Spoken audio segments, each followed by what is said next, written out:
オイルリングだけ組んだピストンを逆さまに入れてみたんですけど、結構な抵抗がありました。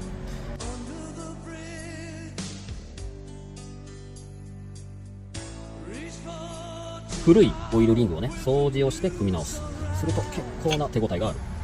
ちょっとしか、ピストンから出てないんだけど、その程度でも、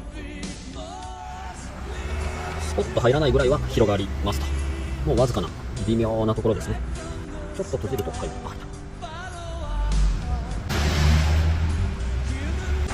い、なので、結構な抵抗力はあるんです。張力、反発力がね。硬くすると、このわずかな張力と、シリンダーへの張り出し、これが効かなくなる。これが古いやつはスポッと入りますからね。オイルリングは結構復旧するようです。新品のオイルリングよりは張力は下がっています。見た目で下がってますね。